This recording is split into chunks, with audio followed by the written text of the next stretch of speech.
जो सत्य के रास्ते पर चलता है वह रास्ता एक ना एक दिन भगवान के द्वार तक हमें और आपको पहुंचा ही देता है। सत्य का रास्ता ही ईश्वर तक जाता है, दूसरा कोई रास्ता नहीं है।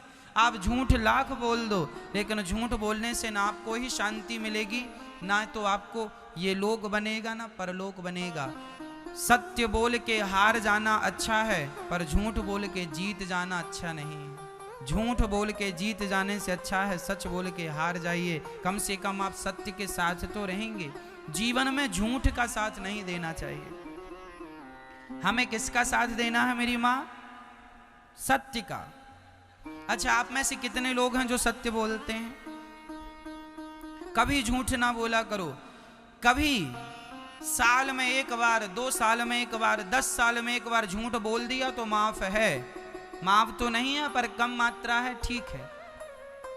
1 लीटर दूध में यदि आपने 2 बूंद पानी मिला दिया तो कोई फर्क नहीं पड़ता। 1 लीटर दूध में 2 बूंद पानी मिला दिया कोई फर्क पड़ेगा, पर 1 लीटर दूध में 1 लीटर ही पानी मिला दिया तो फर्क पड़ेगा। जीवन में 2-4 बार झूठ बोल दिया तो कोई फर्क नहीं पड़ता। छोटा सा पाप है, नष्ट हो जाएगा तुम्हारे पुण्य से, पर पाप ही पाप है तो दंड ज्यादा होगा।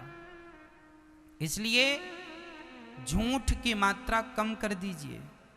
असत्य की, एक सज्जन बोले महाराज जी हम सच बोलेंगे तो हमारा बिजनेस ही नहीं चलेगा, हमारा व्यापार ही नहीं चलेगा, हमारी दुकान ही नहीं चलेगी। हमने कहा भाई जब झूठ बोलने से तेरी दुकान इतनी चलती है तो सोच तू सत्य का सहारा लेगा तो और कितनी दुकान चलेगी तेरी। यदि झूठ तुझे इतना आगे ले गया तो सोच सच तुझे कितना आगे ले जाएगा। पर विडंबना तो यह है, लोगों को झूठ पर तो भरोसा है पर सत्य पे भरोसा नहीं है। और मैं आपसे एक निवेदन करूंगा कि जीवन में सत्य ही आपको आगे ले जाएगा। यदि झूठ की इमारत आपने बना रखी है तो झूठ की इमारत बहुत जल्दी धराशायी हो जाती है, क्योंकि वह मजबूत नहीं होती। सत्य की नींव बड़ी मजबूत होती है मेरी माँ। सत्य के रास्ते पर चलोगे तो सदियां गुजर जाएंगी, समाज तुम्हें पूजना बंद नहीं करेगा। यदि झूठ के रास्ते पर चलोगे, रावण झूठ के रास्ते पर चलता था, राम जी सत्य के रास्ते पर चलते थे। सत्य के रास्ते पर चलते थे तो लोग मंदिर बना के पूजते हैं, और झूठ के रास्ते पर रावण चलता था तो गली गली पुतले जलाए जाते हैं। यह है झूठ का परिणाम। तुम बोलोगे झूठ, परिणाम क्या होगा? वर्तमान को ना देखो, इस वर्तमान में किए गए कर्म का परिणाम क्या होगा उस पर तो दृष्टि डालो। जो आज है, जो तुम आज अच्छा या बुरा कर रहे हो, इसका भविष्य क्या है, कल क्या होना है इसका, उस पर दृष्टि डालना जरूरी है। भविष्य को देखना भी जरूरी है। हाँ, कहां देखना चाहिए भविष्य को? रावण ने यदि ये सोचा होता कि मेरे जैसा पंडित, मेरे जैसा ज्ञानी, यदि मेरे जैसा ज्ञानी सीता को चुराएगा तो समाज में संदेश क्या जाएगा, मैसेज क्या जाएगा। रावण ने यदि इस बात पे थोड़ा सा विचार किया होता तो शायद रावण ये गलती ना करता, शायद रावण के पुतले ना जलाए जाते। आप कोई भी काम करने के पहले एक बार आने वाले भविष्य को जरूर झांक कर देखिएगा। कहीं लोग आपको आने वाले भविष्य में गालियां तो नहीं देंगे। ओसामा नाम का एक व्यक्ति था जो मारा गया, लादेन। उसने कितना अपराध किया, कितने निर्दोष लोगों को मारा। क्या हुआ?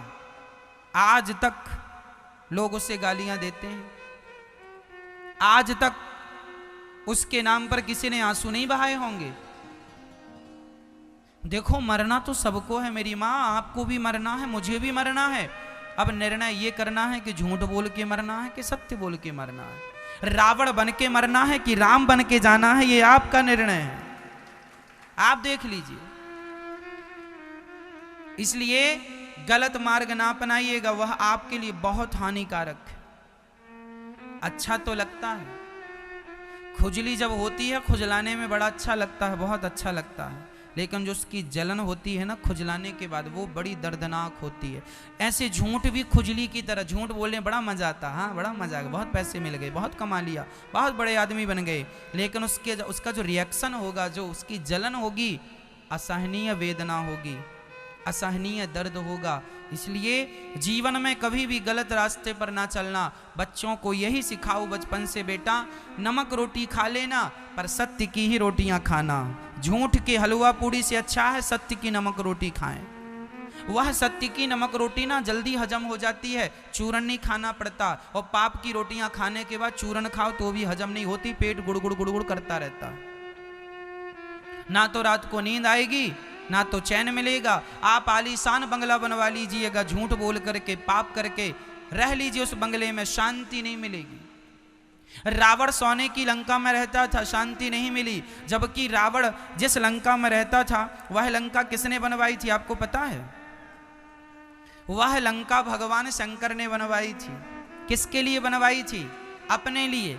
पार्वती ने कहा कि पहाड़ में रहते रहते बहुत दिन हो गए, थोड़ा सा सबने घर बनवा लिया, हाँ सब सेटल हो गए, थोड़ा आप भी घर बनवा लीजिए, हम लोग भी वहाँ थोड़ा अच्छे से रहें, परिवार की तरह लगे कि हाँ हम लोग भी अच्छे से रहते हैं, यहाँ पहाड़ में पड़े रहते हो। शंकर जी ने कहा पार्वती की इच्छा है तो एक बढ़िया सा घर बनवाते हैं। ओ शंकर जी ने कृपा की और सोने की लंका बनवा दी शंकर जी ने। और गृह प्रवेश, अब घर बनाया तो गृह प्रवेश के लिए पंडित जी, तो शंकर जी बोले इस समय बढ़िया पंडित जी रावण ही है। रावण को बुलाया, आओ पंडित जी जरा गृह प्रवेश कराओ। तो रावण ने गृह प्रवेश कराया। शंकर जी ने कहा बताओ दक्षिणा में क्या चाहिए? लंका। रावण बोला ये लंका बड़ी अच्छी, जो आपका घर है आप क्या करेंगे, आप तो अवगढ़दानी है, आप जहां रहते थे वहीं रहिए, ये हमें दे दीजिए। पार्वती ने बोला हे भगवान कैसा पंडित है, गृह प्रवेश में घर ही मांग लिया। तो माता पार्वती, शंकर जी बोले अब तो दे दिया हमने। पार्वती से कहा चलो वहीं जहां थे। पार्वती जी ने श्राप दे दिया, मूर्ख इतना लालची है तू, जा दूसरों के घर में कब्जा करता है, रहेगा जरूर इस लंका में पर तुझे शांति नहीं मिलेगी। जिस दिन से रावण लंका में शिफ्ट हुआ अपना सामान लेकर, उस दिन से रावण उस लंका में सुखी नहीं रहा। आपको क्या लगता है दूसरों की संपत्ति हड़प लेने से सुख मिल जाएगा? आजकल तो छोटा भाई बड़े भाई की हड़प लेता है, बड़ा भाई छोटे भाई की संपत्ति हड़प लेता है। आज तो भाई भी हड़प लेता है। अच्छा आप लोगों को क्या लगता है दूसरों की हड़प लेंगे तो मजा आ जाएगा, बड़े आदमी हो जाएंगे, इज्जत बढ़ जाएगी? क्यों ये नहीं सोचते कि तुमको ईश्वर हर पल देख रहे हैं? परमात्मा की दृष्टि से कोई नहीं बचा, लाख आंख से देख रहा है तुझे देखने वाला। सच की खेती कर ले चतुर नर, समय गुजरता जाता, मेरे मालिक की दुकान में सब लोगों का खाता। सबका हिसाब किताब खाता वही वहां है।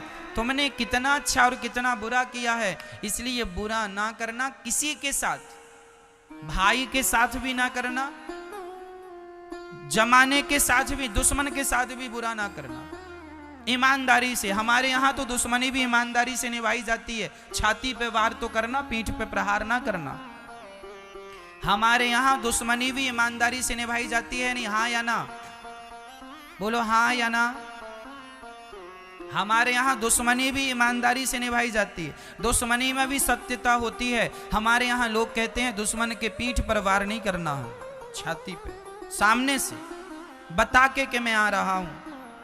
पाप तो यहां भी है यदि पीठ पर वार कर दिया। इसलिए मनुष्य का धर्म है परोपकार करना, सत्य बोलना। इस रास्ते से कभी हिलिएगा मत। सत्य के लिए ये भारत कौन सी धरती है जरा सुनिएगा। सत्य के लिए हम लोग बिक जाने वाले लोग हैं। राजा हरिश्चंद्र बाजार में बिक जाते हैं, राजा हरिश्चंद्र की पत्नी तारा बाजार में बिक जाती है, हरिश्चंद्र का बेटा बाजार में रोहित नाम का बिक जाता है, लेकिन अपने सत्य को नहीं छोड़ता। ये भारत की धरती है जहां अपने आप को बेच दिया जाता है, लेकिन उस हाल में भी सत्य को नहीं छोड़ा जाता। राजा हरिश्चंद्र ने अपनी पत्नी को बेच दिया, अपने आप को बेच दिया। किसके लिए? सत्य के लिए। मोरध्वज नाम के एक राजा थे। उन्होंने अपने बच्चे को आरे से चीर कर दान दिया था। सत्य कितनी बड़ी चीज है शायद आप नहीं जानते। गोस्वामी जी लिख रहे हैं, सत्य बराबर तप नहीं, झूठ बराबर पाप। सबसे बड़ा पाप क्या है? झूठ बोलना। और आज लोग झूठ ही बोल रहे हैं। एक राजा थे, उनका नाम था मोरध्वज। यह द्वापर युग के अंत की बात है।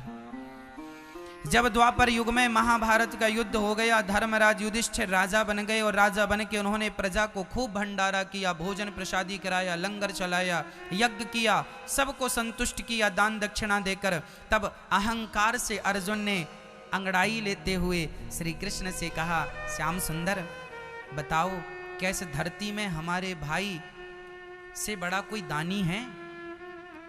क्या हमारे भैया धर्मराज युधिष्ठिर से बड़ा कोई दानी दूसरा है? बड़ी अहंकार से ये बात अर्जुन कह रहे हैं। भगवान मुस्कुरा दिए। भगवान ने कहा, अर्जुन तुम्हारे भाई का नाम तो लिस्ट में सबसे नीचे है। अरे नीचे? तो जरा हमें लिस्ट चेक कराओ, सबसे ऊपर किसका नाम है? भगवान ने कहा, लिस्ट चेक ना करो, हमारे भक्तों का हिसाब किताब हमारे पास रहता है। तुम्हारा भाई तो अभी बहुत छोटा है, दानियों के नाम पर छोटा। अच्छा, तो बड़ा कौन है? जिद कर ली अर्जुन ने, हमें बताओ कि सबसे बड़ा दानी कौन है। भगवान ने अपनी लिस्ट पकड़ा दी, देखा तो सबसे ऊपर नाम था मोरध्वज का। इस दुनिया में बड़े बड़े दानी हुए हैं मेरी मां। उन दानियों में दानवीर कर्ण भी हैं, दानवीर हरिश्चंद्र भी हैं, लेकिन इन सबके दान से श्रेष्ठ दान मोरध्वज का दान है। ये मोरध्वज ने आखिर क्या दान कर दिया? चर्चा लंबी है। जब अर्जुन ने देखा कि मोरध्वज नाम का व्यक्ति है, उसका नाम, अर्जुन ने कहा, महाराज मैंने तो इस आदमी का नाम भी नहीं सुना। यदि दानी होता तो मेरे कानों में इसका नाम कभी ना कभी तो पड़ता। भगवान बोले, ये दानी जरा गुप्त में रहता है, छिपा करके देता है, इसे जान पाना संभव नहीं। अर्जुन बोले, मैं परीक्षा लेकर देखूंगा कि सच्ची दानी है कि आप पक्ष ले रहे हैं भक्त का। भगवान बोले, देखो मुझे तो उस पर कोई संदेह नहीं है, सच्चा दानी है। तुम्हें फिर भी संदेह है, चलो परीक्षा ले लो। अर्जुन, कृष्ण और यमराज जी को बुलाया गया। अर्जुन और कृष्ण ने ब्राह्मण का रूप बनाया, यमराज को शेर का रूप बना दिया। शेर बन गए, बूढ़ा सा शेर बन गए यमराज जी। अर्जुन और श्री कृष्ण पंडित जी बन के गए। भिक्षाम देही, भिक्षाम देही। मोरध्वज के दरवाजे में जाकर जब भिक्षा मांगी, मोरध्वज निकल के आए। ब्राह्मण देवता आए हैं, देखो घर में ब्राह्मण आए तो बड़ा सम्मान किया करो, बड़ा आदर किया करो, ना जाने किस रूप में नारायण मिल जाए, है ना। सम्मान किया मोरध्वज ने, चरणों को पखारा, चरणों को धोए, चरणों को धोकर बिठाया, आरती उतारी, पूजा की। और मोरध्वज ने कहा, महाराज ये बताइए आपका आगमन क्यों हुआ है? मैं आपकी क्या मदद करूं, क्या सेवा करूं, बताइए। ब्राह्मणों ने कहा, राजन आज हमने सुना है तुम बहुत बड़े दानी हो। अच्छा, मोरध्वज का नियम था कि पहले जब तक किसी को दे नहीं देते थे तब तक वह अन्न भी ग्रहण, जल भी ग्रहण नहीं करते थे। दान देकर ही वह कुछ खाते और पीते थे।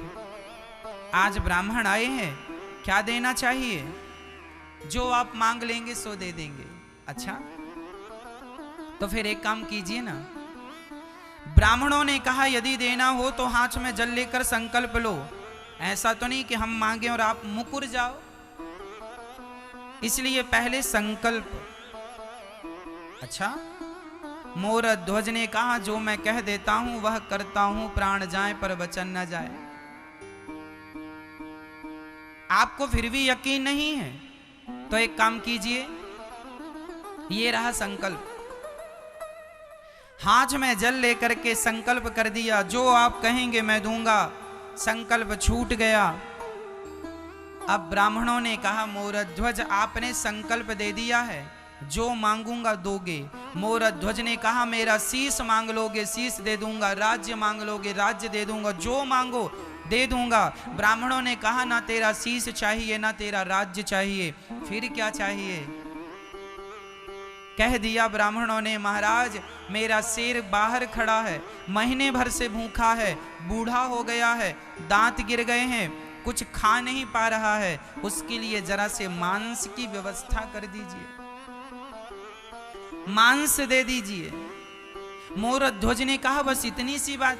अरे मांस चाहिए, मैं अपना मांस देता हूं, आपका शेर कितना खाएगा? देखो मांस, राजा में आपका मांस नहीं ले सकता,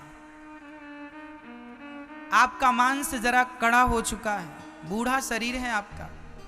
मैंने सुना है आपका एक छोटा सा बच्चा है। अच्छा, मोरध्वज का एक ही बेटा था, नाम था ताम्रध्वज। अभी केवल 6 साल की आयु थी, 5 से 6 साल का बालक था, छोटा सा था। बहुत पूजा पाठ करने के बाद, बहुत प्रार्थनाएं करने के बाद विधाता ने यह बेटा दिया था। ब्राह्मण कह रहे हैं कि आप अपने बेटे का मांस हमारे शेर को डालो, शेर बूढ़ा हो गया है, दांत टूट गए हैं, तो वह कड़ा मांस नहीं खाता, बच्चों का मांस जरा कोमल होता है, तो बच्चे का मांस दीजिए। पर शर्त एक और है। क्या शर्त है? बोले हमारे शेर के दांत नहीं है तो वह मांस फाड़ नहीं सकता, तो आपको ही अपने बच्चे के टुकड़े टुकड़े करने होंगे, आपको बच्चे को फाड़ कर देना होगा, क्योंकि वो तो फाड़ नहीं सकता, उसके तो दांत टूटे। अब तो मोरध्वज के पांव के नीचे से जमीन खिसक गई, परंतु वचन दिया था। मोरध्वज के सामने सबसे बड़ा संकट यह था कि यदि मैं बेटे को जबरदस्ती पकड़कर मार डालता हूं तो बाल हत्या लगेगी, किसी को भी मारना हत्या है। यदि मैं बच्चे को मार देता हूं तो हत्या लगेगी, और नहीं देता तो जो मैंने वचन दिया है वचन मिथ्या हो जाएगा। धर्म संकट में पड़ गए मोरध्वज। तभी उनका वह नन्हा सा बालक 5 वर्ष का दौड़ा दौड़ा आया, पिताजी मैंने सब सुन लिया, आप यही सोच रहे हैं ना कि मेरी मर्जी है या नहीं? पिताजी ये लो मैं खड़ा हो गया। अरे वह पुत्र कैसा जो अपने पिता के धर्म को ना बचाए। यदि मेरे द्वारा आपका धर्म बचता है, पुत्र के द्वारा पिता का धर्म बचता है, तो यही पुत्र का धर्म है कि वह पिता का धर्म बचाए, इसीलिए उसका जन्म होता है।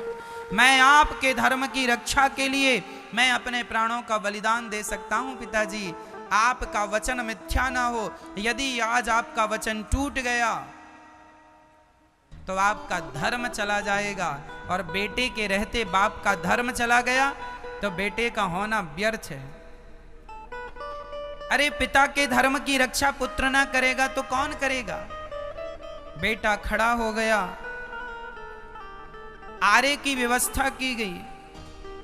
जब रानी को पता चला मोरध्वज की पत्नी को कि बच्चे को आरे से चीरना है, आरा जो लकड़ी को चीरता है आरा, ताम्रध्वज खड़ा है, एक तरफ रानी एक तरफ राजा। रानी के तो हाथ कांप रहे हैं, कौन सी मां होगी जो अपने बच्चे के शरीर में आरा चलाएगी? मां थर-थर कांपने लगी, रोने लगी, बच्चे को हृदय से लगा लिया, चूमने लगी, गालों को माथे को चूम कर हृदय से लगा लिया। बेटा ये क्या हो रहा है? तब ब्राह्मणों ने कहा देखो देवी, समय कम है, शेर भूखा है, जल्दी से आरा चलाओ, यदि तुम अब आंसू बहाओगी तो हम यहां से चले जाएंगे, और हम चले गए तो इनका दिया हुआ वचन मिथ्या हो जाएगा। इनका सत्य आज तक टूटा नहीं, इनका वचन आज तक टूटा नहीं, और यदि आप आंसू बहाओगी तो कहीं आपके आंसुओं के कारण आज इनका वचन टूट ना जाए, मोरध्वज का वचन ना टूट जाए। रानी ने अपनी आंखों के आंसू पोंछे, बेटे को बीच में खड़ा किया, बेटे ने मां की तरफ देखा, मां पुत्र की रक्षा मत करो, मां धर्म की रक्षा करो। यदि आज पिता का वचन टूट गया, पिताजी ने जन्म से लेके आज तक कभी झूठ नहीं कहा, यदि मेरा बलिदान नहीं दिया आपने, तो पिता का पहली बार वचन टूट जाएगा। और मैं आपसे कहता हूं मां, पुत्र मर जाएगा तो फिर वापस आ सकता है, पुत्र चला जाएगा तो वापस आ सकता है, पर धर्म चला गया तो वापस नहीं आएगा। इसलिए पुत्र की रक्षा नहीं, आज धर्म की रक्षा कीजिए। धर्मो रक्षति रक्षिता। खड़ा हो गया बेटा, सिर पे आरा रखा गया, एक तरफ रानी ने एक तरफ राजा ने पकड़ा और बस आरा चलाने ही जा रहे थे तो उस नन्हे से बच्चे ने आवाज लगाई, माँ एक पल के लिए रुक जाओ। दौड़ कर गया, रुई लेकर आया, माँ के कान में रुई लगा दिया, पिता के कान में रुई। माँ ने कहा, पुत्र ये रुई कान में क्यों? माँ जब आप आरा चलाओगी ना तो मैं चीखूंगा, चिल्लाऊंगा, शायद मैं दर्द के कारण बहुत जोर से चीखूं और मेरी चीख यदि आपके कानों में चली गई तो आप आरा चलाना बंद कर दोगी माँ, और आरा चलाना बंद कर दिया तो पिता का धर्म संकट में पड़ जाएगा। इसलिए कानों में रुई लगा रहा हूँ कि मैं कितना भी चीखूं, कितना भी चिल्लाऊं, पर आप आरा चलाना बंद मत करिएगा। कान में रुई लगा दिया, खड़ा हो गया, आरा चलाना स्टार्ट किया। खून की पिचकारियां दीवारों में जाने लग गईं, माँ के माथे पे खून आने लगा बच्चे का, पिता के माथे पे खून आ गया, चारों तरफ रक्त ही रक्त बिखर गया और देखते ही देखते वह बच्चा 2 भागों में फट गया। सिर से आरा चलाया, 2 भागों में फट गया। ब्राह्मणों ने कहा, इसका दाहिना अंग ले जाकर मेरे शेर को डाल दो और इसका बायां अंग ले जाकर गटर में फेंक दो। जब ये गटर की बात आई तो मां की आंखों में आंसू आ गए। ब्राह्मणों ने कहा, आपसे मना किया था कि रोना नहीं है। महाराज मैं इसलिए नहीं रो रही हूं कि पुत्र चला गया। फिर क्यों रो रही हो? महाराज इसका एक भाग आपने शेर को डालने को कहा, दूसरा फेंकने को। एक खाएगा तो दूसरा भी खिला दीजिए, कम से कम बच्चे का पूरा शरीर किसी के काम तो आएगा, गटर में यूं ही पड़ा रहेगा। इसका एक अंग आपके काम आ गया, इसका दूसरा अंग आपके काम नहीं आ सका, इसलिए मेरी आंखों में आंसू आ गए। ब्राह्मणों ने कहा, अच्छा ठीक है। भगवान श्री कृष्ण ने कहा, हमें भूख लगी है, जाओ भोजन बनाओ। राजा रानी ने स्नान किया और उसी हाल में भोजन बनाया। अब देखिए जरा, ये भारत की सच्ची घटना, घटी हुई घटना है। जैसे गुरु गोविंद साहब के 2 बच्चों को दीवार में चुनवा दिया गया था, ये केवल कहानी नहीं है, ये इतिहास की सच्ची घटना है, उसी प्रकार ये भी सच्ची घटना है। ये केवल कल्पना नहीं है, कहानियां नहीं है, ये घटी हुई घटनाएं। श्री भगवान ने कहा भोजन कराओ, दोनों ने भोजन बनाया और जब थाली सामने आई, भोजन जब भगवान ने ग्रहण करना शुरू किया, रोटी तोड़ी और वापस रख दी। राजन, हम आपके घर भोजन नहीं करेंगे। क्यों महाराज? आप हत्यारे हैं और हत्यारों के घर हम भोजन नहीं करते। हत्यारे? हमने कौन सी हत्या की? अभी अभी आपने बच्चे को मारा है, मेरे आंखों के सामने सिर पर आरा चलाया। महाराज वो तो आपने कहा था, हमने कहा था तो बच्चे को मार डालोगे? महाराज सत्य के लिए। अरे अच्छा, अपने सत्य के लिए बच्चे की जान ले ली? तुम हत्यारे हो, कुछ भी कहो, हम तुम्हारे घर भोजन नहीं करेंगे, जा रहे हैं। और ब्राह्मण जब जाने लगे, मोर ध्वज रोने लगे। पहली बार मेरे द्वार से कोई ब्राह्मण भूखा जा रहा है, पहली बार मेरे दरवाजे से कोई ब्राह्मण नाराज होकर जा रहा है। महाराज, आपके दरवाजे से जब कोई भूखा चला जाता है तो वह भूखा व्यक्ति आपका सारा पुण्य अपने साथ ले चला जाता है, लेकर चला जाता है। कोशिश कीजिएगा कि आपके दरवाजे से कोई भूखा ना जाए। यही हम गृहस्थ लोगों का परम धर्म है, अतिथि देवो भव। मोर ध्वज ने भगवान की तरफ देखा, हे विधाता, यदि मैंने आज तक किसी का अपनी वाणी से, अपने मन से, अपने कर्म से दिल ना दुखाया हो, तो हे विधाता, मुझ में ये कलंक लगा झूठा कि मैंने पुत्र की हत्या की है। हे विधाता मुझे इस कलंक से बचा लो। मैं सब सह सकता हूँ पर अपने माथे पे कलंक नहीं सह सकता। हे विधाता मेरा पुत्र मुझे लौटा दो। यदि नहीं लौटाया तो जमाना सच कहेगा, सच्ची यही कहेगा कैसा पिता था उसने अपने पुत्र को मार डाला। बेटा ताम्रध्वज, बेटा एक बार तू जिंदा होकर अपने पिता के धर्म को बचा ले। और ये कहकर मोरध्वज मूर्छित होकर गिर पड़े। तभी अंदर से दौड़ता हुआ वही बालक, वही ताम्रध्वज ज्यों का त्यों लौट कर आ गया। पिताजी मैं मर कर भी आपका धर्म बचाऊंगा और आपके धर्म के लिए जिंदा होना पड़ा सो मैं जिंदा होकर भी आपके धर्म को बचाऊंगा।